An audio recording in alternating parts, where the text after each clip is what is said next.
Very funny. I think I was watching also. So based on your chest, so some people they up like crazy. They're like making U shape. It's like, and then the guy with the flag is like, okay. Welcome to FatFitFam, Singapore's realest fitness podcast. I'm Dan. I'm Jimmy. And today we're on the part 2 of talking about gymming efficiently. Okay.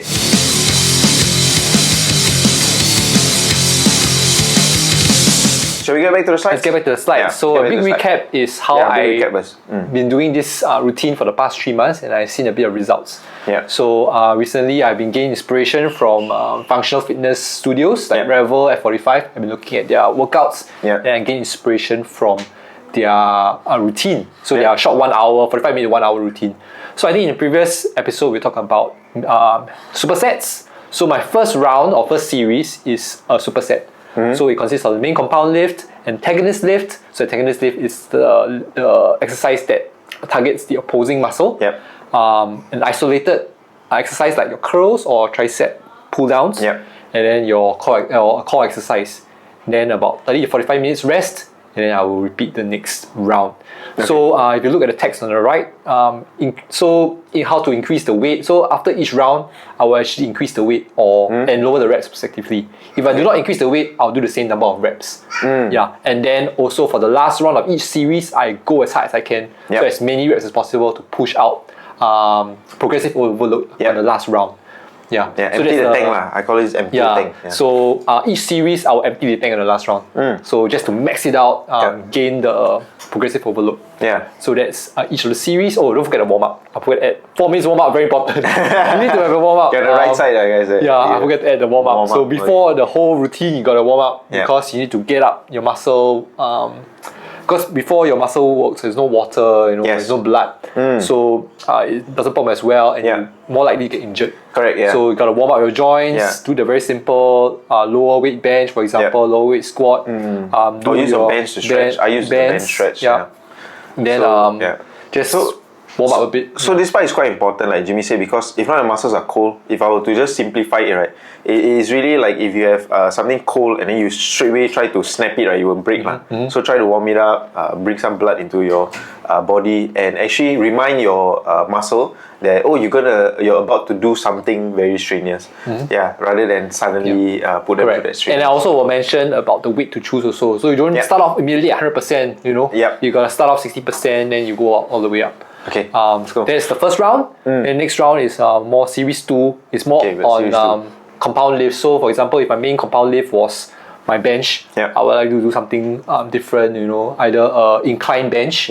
So because your first bench will target your lower pec, right? Then you do incline bench to target your upper pec or your delts. So I'll do a separate compound lift that targets a different muscle or a different part of the muscle or a row, different type of row. Or pull-ups, for example, so more functional. So these are my series 2. So I usually gain inspiration, I say again, from Revel. I see what they do in the second series, then I just take inspiration from them. Either do a toe to bar or do a incline bench or something different. Some also do the strict press or recently I've been quite addicted what's this called? You flick up one, then you pull up. Thrusters also very interesting. Okay, thrusters. I'm also thinking what the hell is that called? Because they do it on CrossFit all the time also. Clean jerk? Clean jerk. It's called clean jerk, right? Clean jerk, Also right, this is the clean and this is the jerk, right? Clean and jerk. Okay, If you just this and drop, it's just clean, I think. But you have to look at how to do it on YouTube first before you actually perform it because you do lower weights. Even I myself, not say I'm afraid of this particular exercise, but I do think exactly when you do clean jerks and this kind of it's actually like Olympic lifts. They are quite dangerous to do very heavy.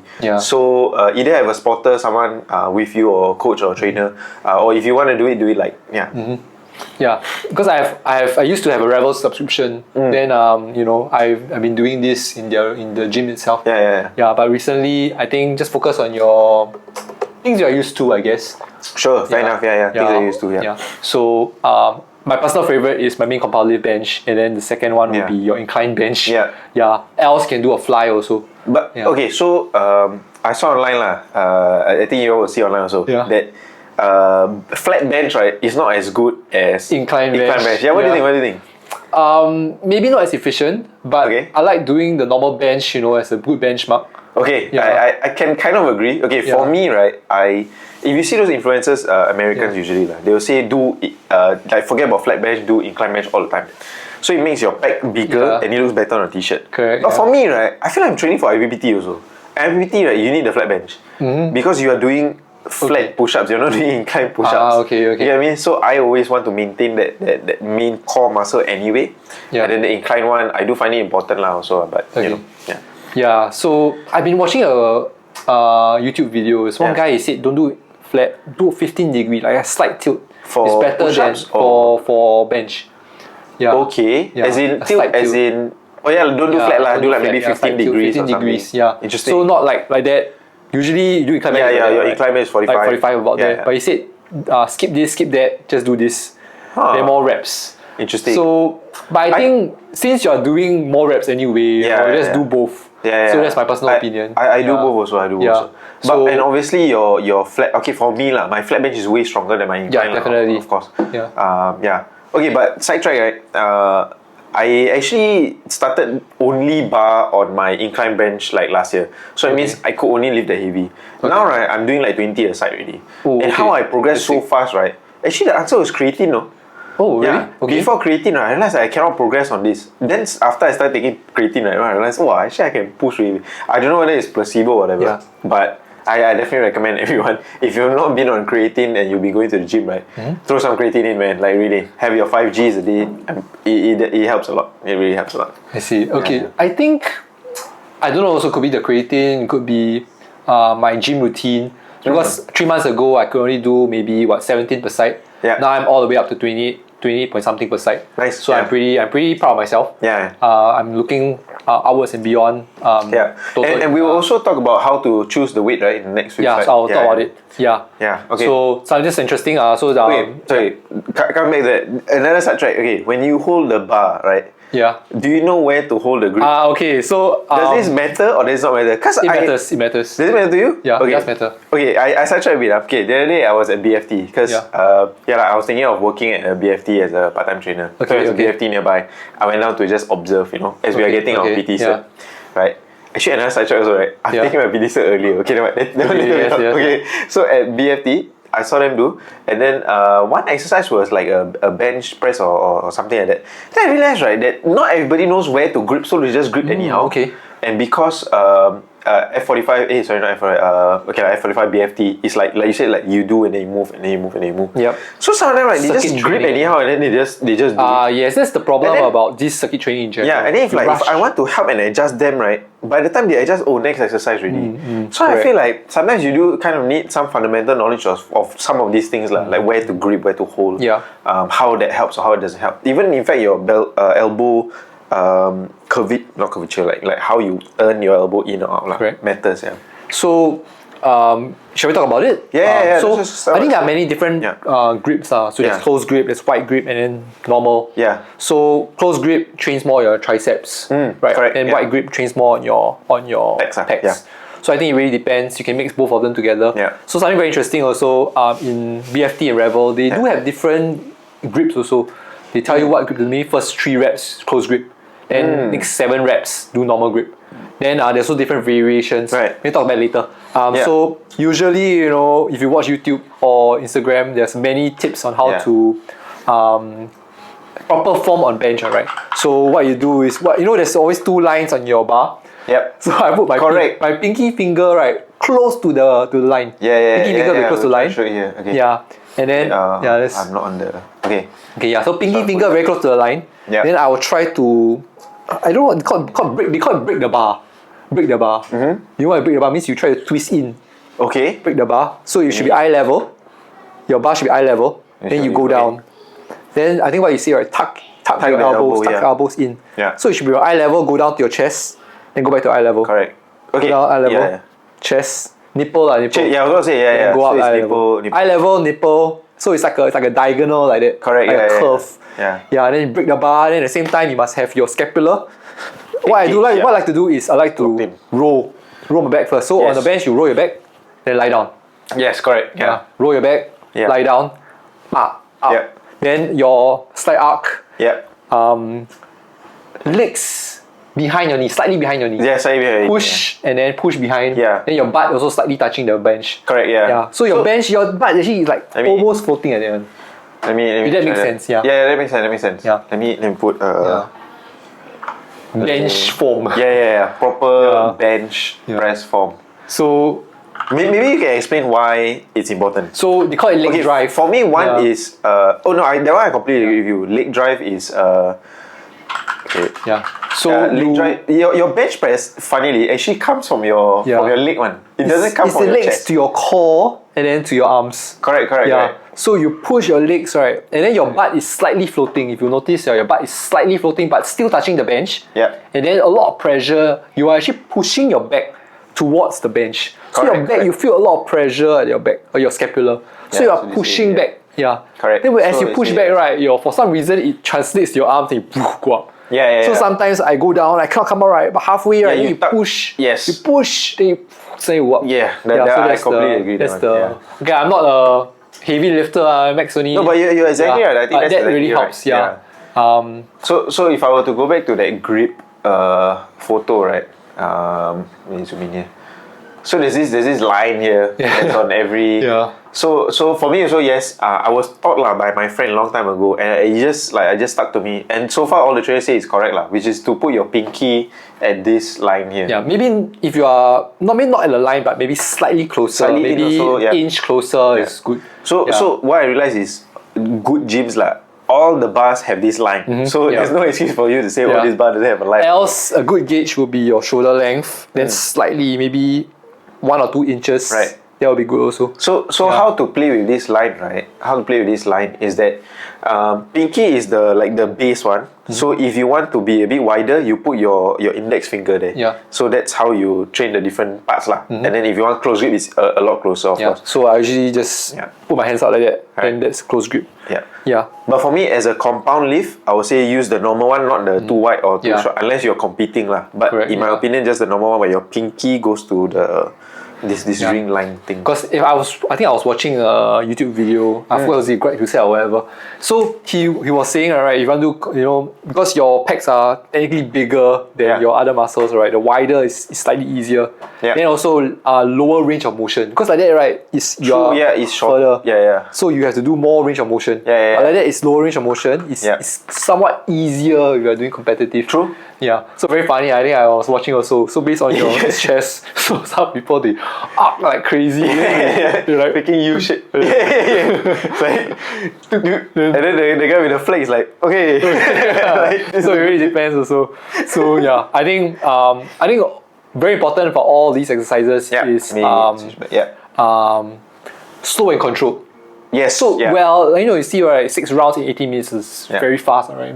So one round is 3 minutes. But I think use that as a rough gauge. Do not rush through your sets. Correct. Because when you rush through, more tendency to get injured. Yes. You will break your form You break your form. What I like to do is 2 seconds down, 2 seconds up. Okay. And also depends also when you go down, right? You can also hold. Also helps. But you hold, right, when you bench, you don't rest it on your chest. You at least hold some tension, then go up. I see a lot of people, they just rest, then go up, hold some tension, go up. So they call it 2220 or 2020. Which so is 2 seconds down, 2 seconds up, 2 seconds down, 2 seconds up. Okay. So different variations you can try. So you can, find what's comfortable for you and what works Actually, at the end of the day, I think it's about finding what works because what works for me might not be as efficient for you, etc. So like a hold for me might be more, might grow me more than you, and then for you it's maybe going faster or whatsoever. I think in general, slow and controlled is the best. Slow and controlled. And then breathing matters also. Yes. So I like to somewhat breathe in or hold my breath. Yes. Then when I go up, breathe out. Slow. So when you kick your core, so you clench your core, that's where you put in the effort. Actually, I never really thought about it, but I was also taught to every time blow out whenever you're doing a rep. So it does for every exercise. So even if you're doing a leg pull down, you breathe out as you are pulling down. So it helps. It tenses your body. Yes, correct. So you tense your core. I don't know how to like when you try to push out a shit So kind of like that that makes sense. So So that's series 2. Yeah. And then series 3, I like this is the all-out whack series. Okay.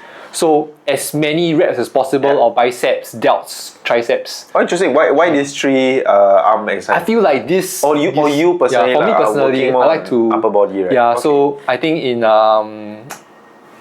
general, right, these big 3 muscles in your Upper arms body? Yeah. gives you definition. So Yeah, delts I kind of agree. gives Yeah. you the triangle shape, right? Biceps and Yeah. triceps gives you the 3D volume shape lah in your especially when you Yeah. wear t-shirts, right? Like filling Correct. up the sleeve, I think it's quite nice. So this I always do my last series 6 to 4 minutes. Yeah. Just all out bicep, delts and triceps. Could be either one or it could be just A one mix, or yeah. a mix. So what I like to do is after I do my biceps, right? Yeah. I will just do push-ups. Right. So it's like also an alternative. Yeah, that's a super I'll set, do yeah. 10, then I'll do push-up. Yeah. Then do 10, then do push-up. Because it's super tough, I tell you, sweat like crazy in Yeah, series 3. and so I've done those kind of before. Then your arm starts throbbing. Yeah, It starts like but pumping like that. I think it feels damn good. It feels damn good, After yeah. your You get 6 good minutes, pumps. right, You you get dive in at 4, 5, 6 minutes. Yeah. But after 6 minutes, I feel damn good. That's- Then you realize, hey, I've been to gym for use. Yeah. I've been there for use, because usually you go after all your sets, Yeah. you go to gym, you don't feel anything. Yeah. I didn't push hard enough. Yeah. That's why I always have series 3 Correct, to push out, yeah. to tell myself, hey, I did well. Yeah. I don't know about you. This is the- Do you have your series 3? Guys, welcome to FatFitFam. So this year, 2026, we're collabing with Repeat Order for protein coffee and matcha creatine. Yeah, matcha creatine. You can mix and match also. You can put creatine in your coffee or protein in your matcha. So up to you, right? So order from Repeat Order and enjoy. Remember to eat well, Run fast. lift heavy, and get your coffee fix from Repeat Order.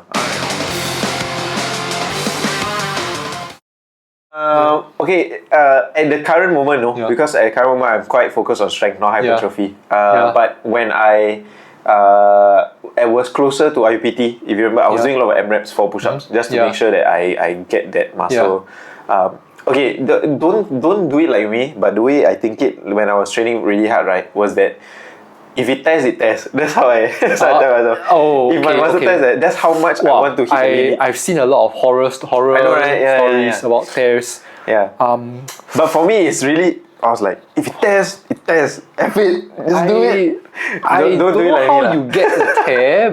Is it too heavy of a weight or too many of a rep? I think we've studied in the course, right, is that you have your GTO, your this is it a muscle or fiber? Okay. The GTO. I need to read out again. It's called a GTO. It's this thing that's in your muscle that is like a circuit breaker. So that means if you strain it too much, it will tell your muscle to switch off. Okay, so tears happen when you override this GTO. Okay. That means for some reason your GTO either not working or you just mentally didn't turn it on or like keep it off, and then it will strain your muscle over the point of its capability, so it will tear. Okay. Yeah. So I always try to tell myself to just override this GTO and just go for it. I've never really felt like, how do you know when it activates? You won't know. You won't know. Oh no. Okay. Hey, actually no, you might know. Okay, like maybe we do sets till failure. So it's the point where you are failing, let's say bench press, and then you like start to let go already. Yeah, that's when your GTO is activated. I see. Yeah. I don't know if there's a fine line to it. Yeah. But I believe just don't go too heavy lah, right? Yeah, I mean, and then, slowly progress. Don't correct. ego lift. Always slow and controlled. Correct. I think slow and controlled is always the. But for me, it's more for the M reps. Yeah. Those that are doing M reps. Because M reps technically you're doing until your form dies and then you die. Okay, but I think good thing to keep in mind is really good form. Correct. Slow and controlled. I agree. Yeah. Slow and controlled reps. Then when you're resting, you just do something different lah. Yeah. Your push out or whatever. So that's what I like to do in general for your series 3. Okay, so here's my question. I'm looking at your whole program, right? Yeah. I realize you don't have a cooldown. How? Oh, my cooldown What is do you think? when I walk back to office and I just do stretches and that's about it. Do you even bother? What do you think about it? Personally, I don't bother doing cooldown. Yeah, I don't for really do. gym but for runs, I strictly must do cooldown. Okay, what's your cooldown for runs? Runs, I'll do a 15-minute. Okay, let's imagine, right? So now this is your line. let's say your run is a 10 km. Yeah. You cross the 10 km already, or like your watch says 10 km. Okay, then now what? So in general, my warm-ups are about 15 minutes. So I'll run about 3K 15-minute warm-up. Okay. I'll do my actual run, then I'll do another 15-minute of cool down. So I'll just do a slow jog back home. So you're already jogging at the pace that you want. Then after you cross this line, then you slow down to whatever maybe pace. First 5 minutes can do a slow walk. Then after that, I will just do a slow jog about. For me, it's about a 5:30 6-minute pace. Okay. But you're not actively looking lah. The cool down part. You're just 15 minutes is general. Then after that, at the end of the 15 minutes, I'll just do normal stretches like your calf stretch, your thigh stretch. Yeah. So definitely you cool down for runs, but for gym specifically, for arms at least I don't do cool down. For legs I will definitely do because I don't want to feel like shit the next day. Fair enough. So I only do for legs. In general, arms I think it's fine. I mean, okay, I think in general it's good to do, but I don't see a point in doing it in lunchtime at least or when I go back to office I just stretch out a bit. So why do you think a cool down is important? Do you know? I think for legs at least you can. I think because your muscles, you over pull it, right? Yeah. So you need to put it back. Ease them back in. Put it back in. Right? Yeah, ease them back in. Yeah. Okay. And then a lot of lactic acid also. Correct. Yeah. So you need to push them out. You know, so you won't stay in your muscles, and then you will actually affect the next run, the next exercise the next day. I actually don't cool down every time I gym. But what I do, and this is a real hack for those of you who want to lose weight, and not bragging, but you've seen my body how I did it, right? Yeah.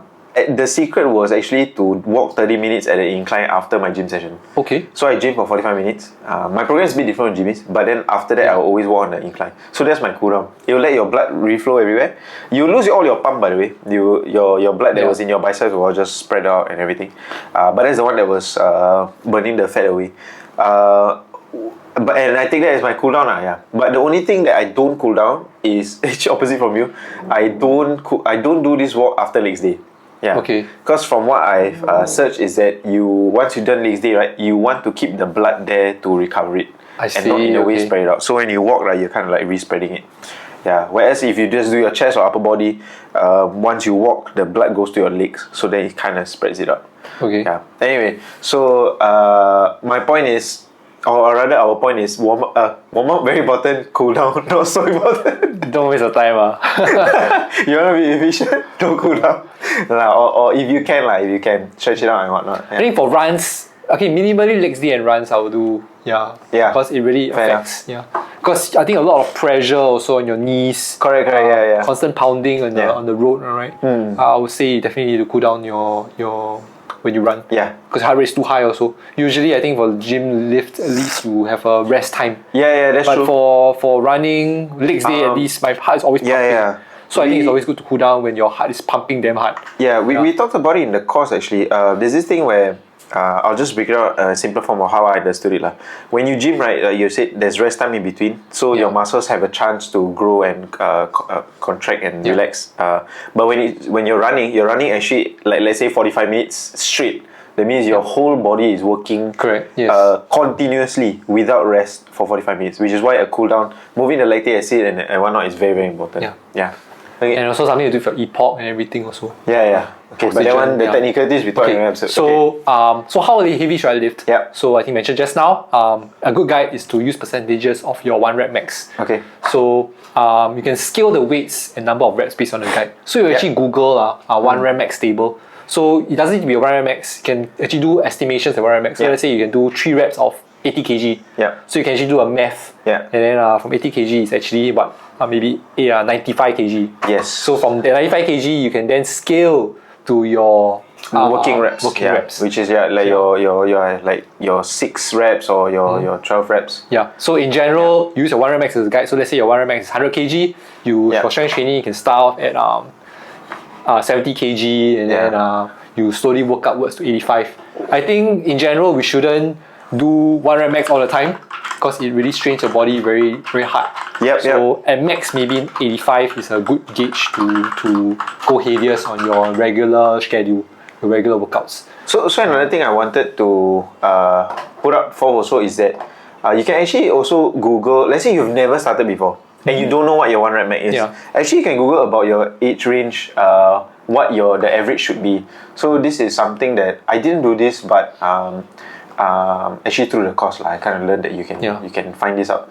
So I just go ChatGPT, quite simply average bench press, but for a male 30-year-old, and then they will tell you about your 1 rep max. Hey, 1 rep max 100 kg is crazy.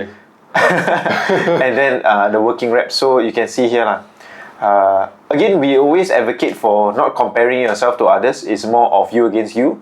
But this is a good way for you to gauge how to start or when to start, or like what weight to use when you start. If you haven't started off yet, it's very good to just go low weights. Be safe first. Then once you build the form, your muscles are built, so you slowly go up. Correct. So you've never done it before, always assume this untrained level, and then after that you work your way. Always assume this untrained and work all the way up. Of course, if you want to know whether you're progressing well, you can see whether you're in the average or above, etc. Okay. Another thing about the bench, if you all didn't know, or the Olympic bar, although this is common knowledge to a lot of people, so the bar is 20 kilos. Okay. Some bars 15, so you got to check at the side. Yes, some bars are 15, but I think quite rare . Most gyms or all the gyms that I've been to, essentially except those Olympic gyms, the bars, even at the squat rack, at the bench press, all is about 20 kgs. If it's shorter a bit, it might be the 15 kg, but the typical ones are 20 kg. So if you are calculating your complete 1 rep max, like what I didn't show this, like this kind of thing, what you're calculating, right? So how many kg you gotta, in a way, take that 20 kg into account. So that means if you're doing 20 kg plates per side, you are doing 20 plus 20 plus 20. So that's 60 kg. Okay, so just take note of that. Okay, so back to your point. So in general, like I think what I mentioned just now, so your goal, so you want to do strength and do hypertrophy. I think in general also, I mentioned about my schedule, the first series is all about strength. Then the second series all about hypertrophy. Right. Then the last series is just WEC. So a good gauge I will always do is I will aim for strength in my first series because that's when you get the most tired. Then the next one will be hypertrophy. Just do about accessory lifts. Correct. So 70-85%. Don't recommend to do 1 rep max each session. So 85% is a very good, stable, and comfortable pace. When do you do your 1 rep max actually? So if you actually, because I told you I used to subscribe to Revel. So they actually train in blocks. So about 3-month block or so. 3 to 4 months block. Like so there's a build phase, then your testing phase, then they go deload phase. So there are like different phases. So I love. So when you're peaking is when you do your 1 rep max. So you peak testing phase, then you deload. Then you go back up. So it's like a roller coaster. You cannot always go up like That's that. very efficient actually. So you go up, deload, and go up. So I would say one is like 3 to 4 months. So you use this when you do your 1 rep max. Interesting. I haven't done my 1 rep max in forever. No? Like seriously, ever since I started gymming. So I don't know. I don't feel it very important. What do you think? I think it gives you confidence. Like for me, I didn't know I can lift that heavy. Oh, fair enough. I just sometimes I just try to do. So I start off with 6 reps first, right?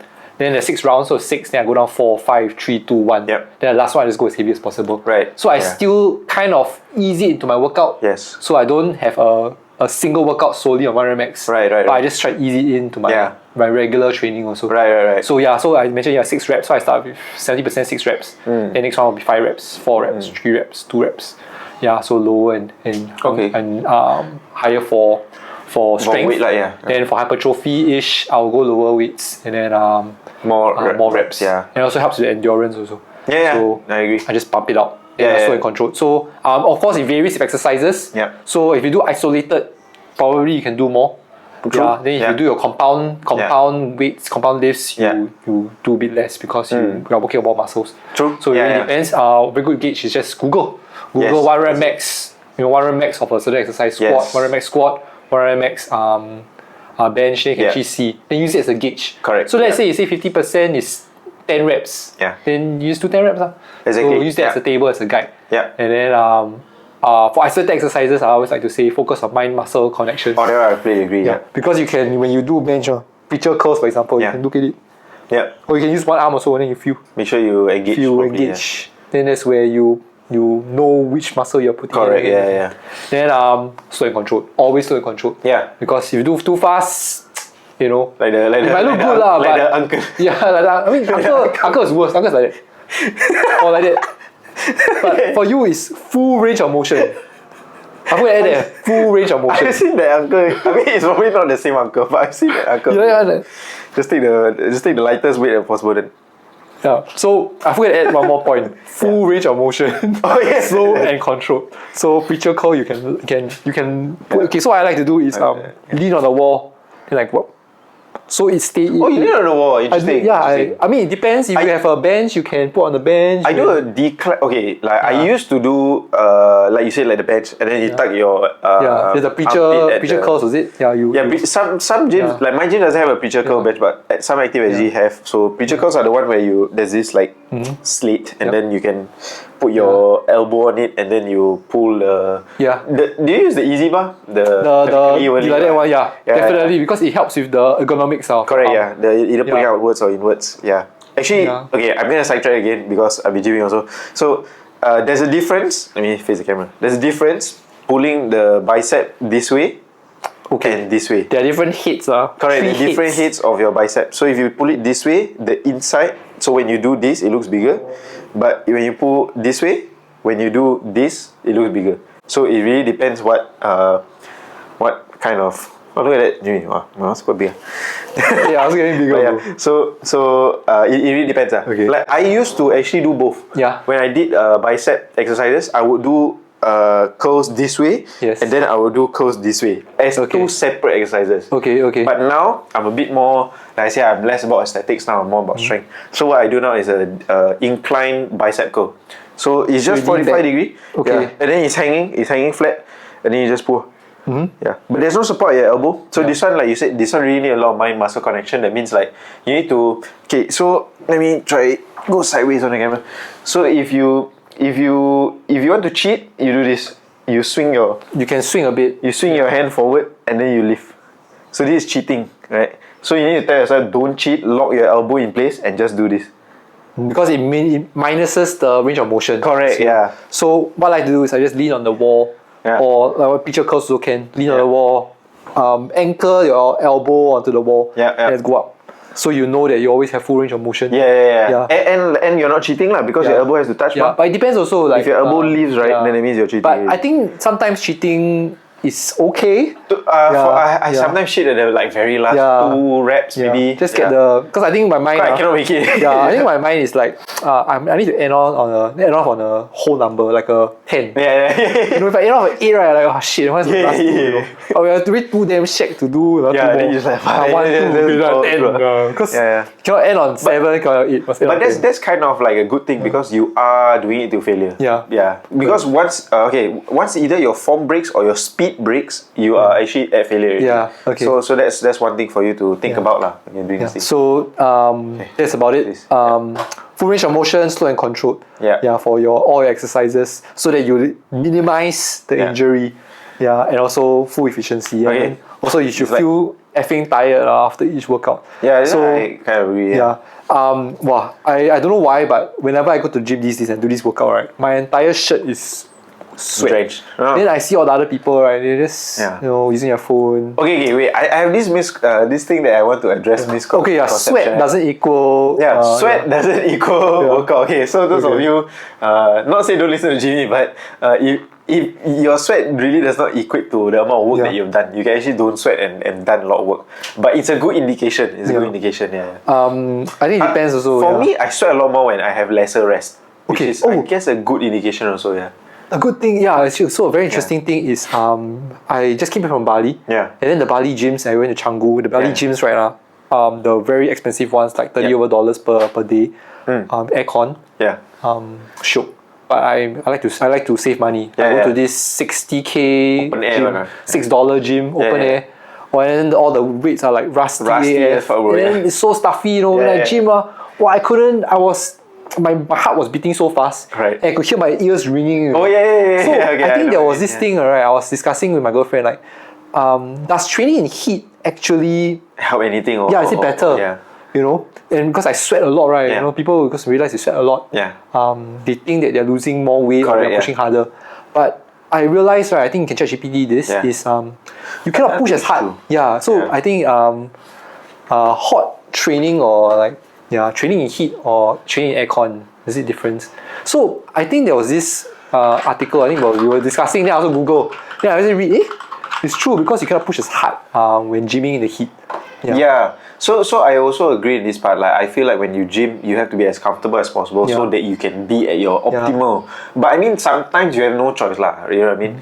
I'm not saying like, I mean, we are talking in the Singapore context. There's aircon gyms everywhere, but let's say you're in the rural area, you got those African. Oh yeah, they use the wooden. So this is a tree. It's a tree. Bench a tree. Pure. I did bench the rocks. The roll was the rocks. The lever with rocks. I saw it before. Ridiculous. This guy, bro. So where's the rock? It's hilarious. So you train with wood and like, you know what, some car equipment. I said if you have no choice lah, this is what you're gonna work with. But in Singapore we have all clean weights and everything. Go for it. So pros, higher calorie burn in heat lah. Okay. Cons there you go. Reduce strength performance, and this is what you want. Like mental, like you already, we are all. Very tough. We are all mentally down already. We still want to test our mental stuff. It's really damn tough when I was gymming in Bali because the blood flow it's just so stuffy. And I could hear ringing in my ears like after I done my set. I think this makes sense. Maybe you hear the ringing because of dehydration. Probably. When you gym, essentially that's why we talk about using creatine, right? We want creatine to pull more water into our muscles and keep our muscles hydrated, which is what gives you the pump to push. Which is probably why I could incline bench a lot more. It's because of water. More power, more performance. But then if no water, then if no water, correct. So you're training the heat and you're sweating more. Actually, you're losing more water. Then you have less strength. But I think I realized I think what you mentioned also in the previous episode about you eating before you gym. I think I cannot drink or eat protein shakes or eat before because I feel when I bench, I feel like the food coming out. Okay, fair. So it depends on how quickly you exactly. So I think it really depends, and I think the main point I was trying to make is I want to try to make it as efficient as possible. So even though I sweat a lot, right? I'm trying to push. It's because I have only 45 minutes to gym. So I think a good gauge, right, is to actually put your main strength compound lifts at the first block. And then your auxiliary sub lifts in the second part of your block. So I think that's how you can work around squeezing in all the exercises while still being super efficient. And touching all the muscles.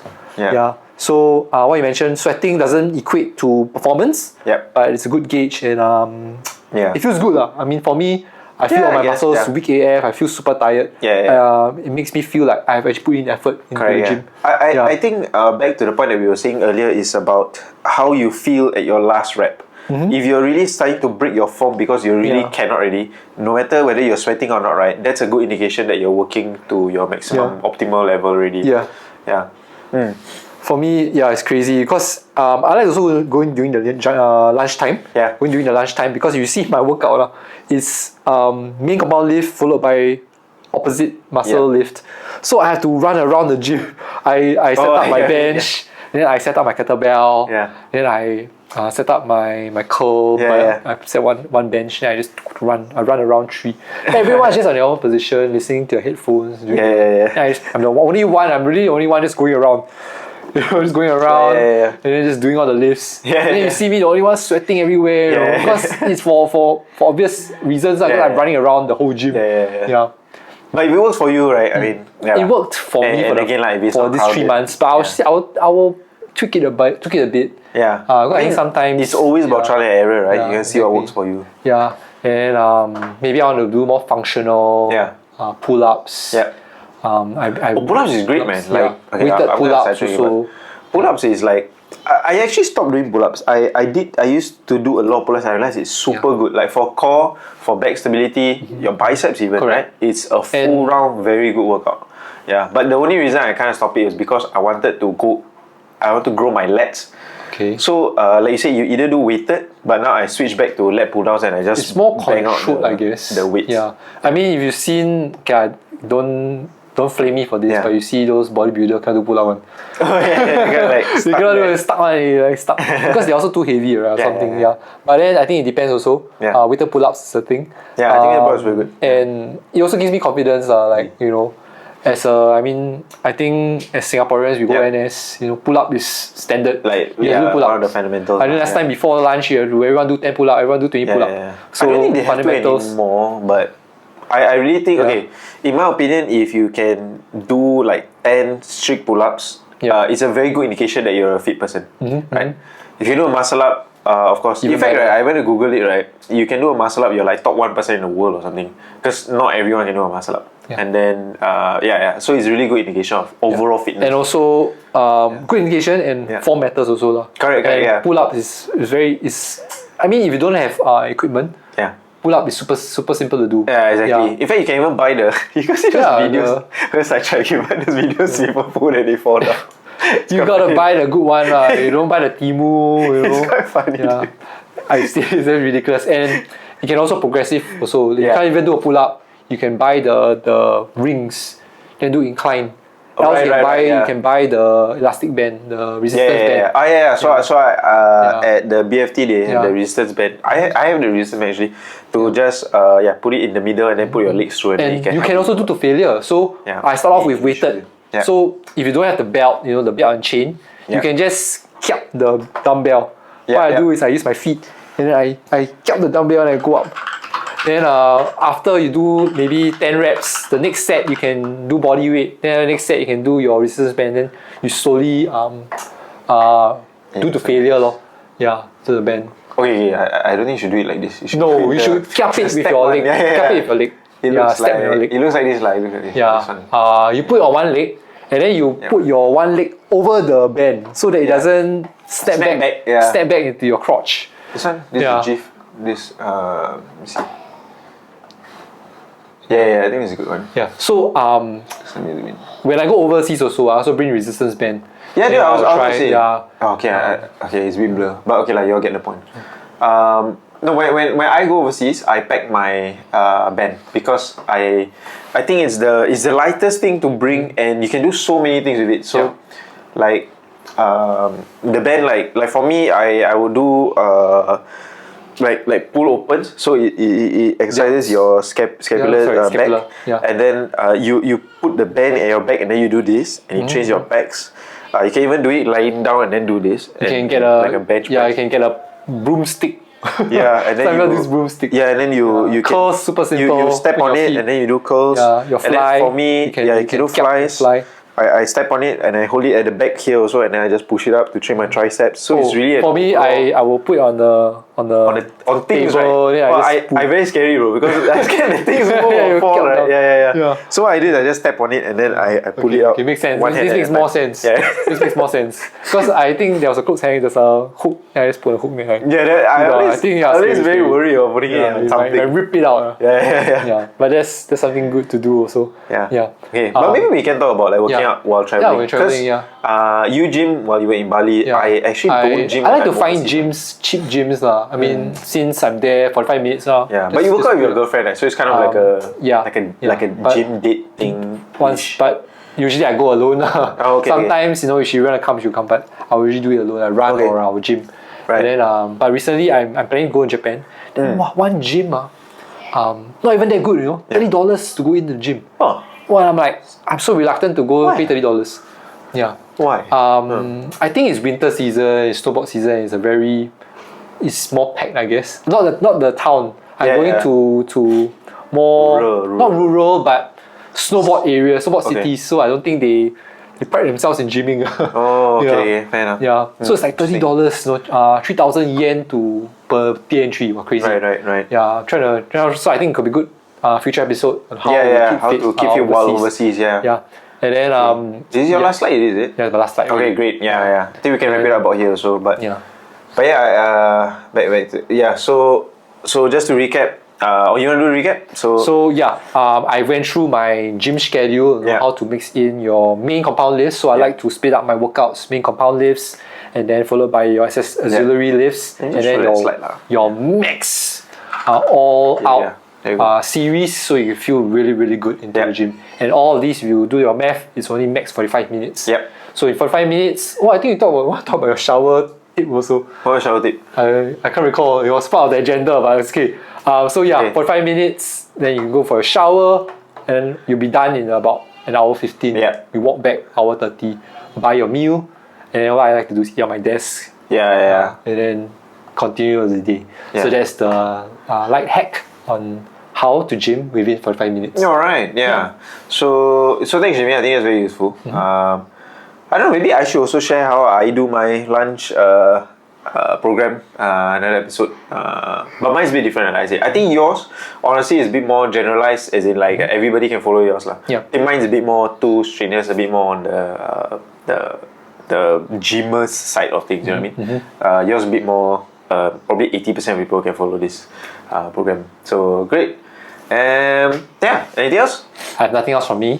Just gym. Know your plan. Yeah, know your plan. Yeah. I think I just want to re-emphasize the plan and everything is good and important. We're giving you suggestions, but the most important thing is consistency. So just keep going. Trust the process. So Jimmy, you had it for 3 months? I have it for 3 months. Yeah, And I've you been already doing feel it pretty good, 3 to 4 times a week. Yeah, but do you think that the first kind of like 1 month not so like nothing's happening? I feel more sore. Okay. So when you feel sore, I think in general you know something's happening. Okay. Yeah, but nowadays I feel less sore. Yeah. But I Yeah, can you're recovering feel, better. Yeah, Your body's recovering kind of getting used to it. But I Yeah. can feel stronger. Yeah, Because I can see me lifting weights, heavier weights, and do Yeah. more reps. So usually I do the same number of reps, but the last round I can spend more. Right. So I can feel progress. Right. Yeah. So for me, I took a very long time to see progress. Yeah. Maybe different bodies are different, but I really took like maybe at least 6 months to actually see something. So to those out there, again, stay consistent, trust the process, just keep going. I promise you, if you go consistent, even if it's lighter weights, you'll see progress. Yeah. Okay. So it's very nice and long episode actually. Hope you guys enjoyed this episode. Like, share, comment. Maybe comment what you do in the gym or how long is your gym sessions, because I know some people go for like 3-4 hours. But maybe if you guys have your own hacks also, you can drop it. Own hacks. How often do you go to the gym? Yeah. What time you go? Is it Yeah, better maybe to what go in the time you go. morning? Is it Yeah. better to go in the evening? Tell me what time you go at which gym so I know to not go. so you will be crowded. And then if you are also a marathoner or you're training for a specific goal, how do you mix in your gyms? Correct, yeah. How do you mix in different... Or maybe something that I might want to ask, or maybe we can talk about that. So is how different is off-season and on-season training? Does it look the same? Correct. When you're training for something versus just when you finish it, etc. And how you mix in your different, like, upper body, lower body? Do you mix? Your split. Yeah, your split. I think I'll talk about that together. Yeah. So briefly, my split is push-pull, legs, accessories, and intervals, and a run. So I got 6. Okay. So yours is... For me is upper body, run. I do a total. Which I do everything. Deadlifts, everything. Body, Then I do another run. Then on the weekends I'll either push in the upper and then another run. So I do 3 runs and 3 gyms. Okay. Yeah. So mine is 4 gym, 2 runs. So this is mine. It's perfect. 6. Yeah. 3. No, but my recovery is absolutely dog shit. Like I'm very tired every day, bro. I have recovery. I plan. I am very tired. Recovery. I am sore all the time. So if you all see me like happy, I'm sore somewhere. Like it's probably my back or my calf or something is wrong with me. Okay, guys, thanks for watching. Remember to eat well, run fast, and lift heavy. See you guys next episode. Alright. See you next episode. Bye. Blooper. Remember to drink. Repeat order.